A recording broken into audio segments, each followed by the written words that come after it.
Okay, so Sunday night, huh? Wow. 49ers Cowboys. What a game, huh? Yeah. You guys sent in some really interesting stuff about this one, and this is one we could be talking about for a while. Yeah, I mean, this is one of those rivalries in football, right? It goes deeper than just another game on the schedule. You've got so much history there, the intensity, it all just adds another level. Yeah, for sure. And this time around, 49ers took the W pretty decisively, 30-24. And that's what, their fourth win in a row against the Cowboys. That's a statement. Yeah, definitely starting to look like a trend, isn't it? I mean, this win pretty much puts the 49ers right up there as a Super Bowl contender, don't you think? Meanwhile, the Cowboys, well, they've got some work to do. Yeah, no doubt. Right away, one of the things that jumped out from the articles you sent was that no call on the potential offensive pass interference. That was against the 49ers. And, well, it led to a touchdown for them. And a lot of people were saying it was a pretty big turning point in the game. What do you think, looking back? Well, officiating in football, it's always going to be a bit of a tightrope walk, It's a fast game, and those reps have to make those calls in a split second. But yeah, this particular no call, it definitely stirred up a lot of debate, and it kind of shows you just how impactful those judgment calls, even ones that seem small at the time, can be on the whole game. For sure. And it just adds to all the layers of what makes this rivalry so interesting. But speaking of interesting, I've got to say, Brock Purdy, he really impressed me in this one. One of the things that stood out in the analysis you sent was that play, that 3rd and long. Yeah. He just threw this deep pass that nobody saw coming, totally shook up the Cowboys' defense. He's playing way above what anyone expected from him. Right. I mean, he ended up 19 for 29, 217 yards, 2 touchdowns. But even beyond the stats, it's the way he handles the pressure, especially against a defense as tough as the Cowboys. I saw one quote from a coach, and he said Purdy's out there seeing the field like a seasoned veteran. Pretty impressive for a guy who wasn't even supposed to be the starter. Yeah, that's wild.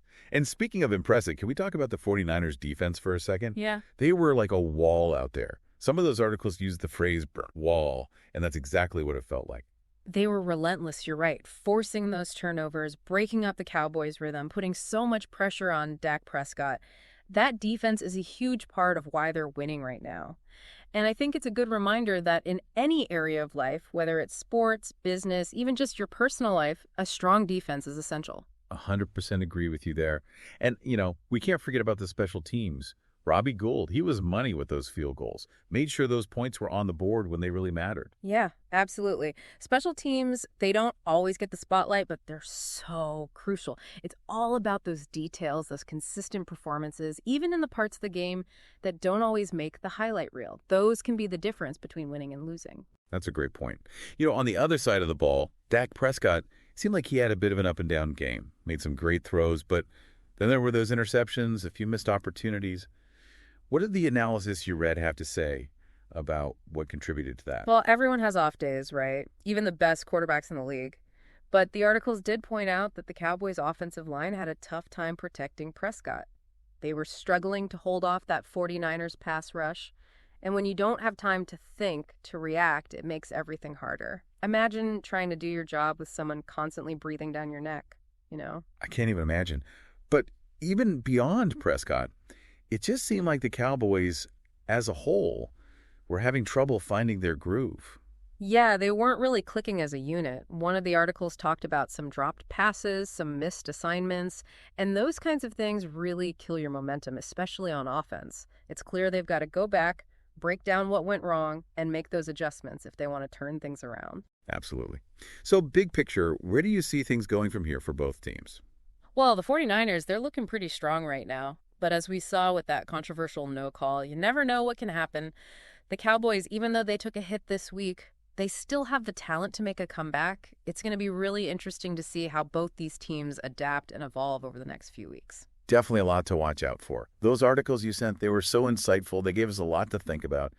The 49ers, they're a real force to be reckoned with, but I don't think we can count the Cowboys out just yet. Oh, for sure not. These rivalries always keep things interesting. Who knows what's going to happen next? Keep your eyes on those upcoming games. That's the best advice, really. Yeah.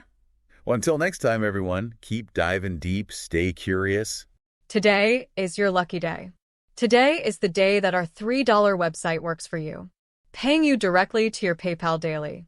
Imagine $3 ongoing continuous payments to your PayPal account. Imagine falling asleep and waking up to $300 in your PayPal account. How would this make you feel? How could this help you? What bills could you pay? What kind of fun could you have? What does that retirement look like now?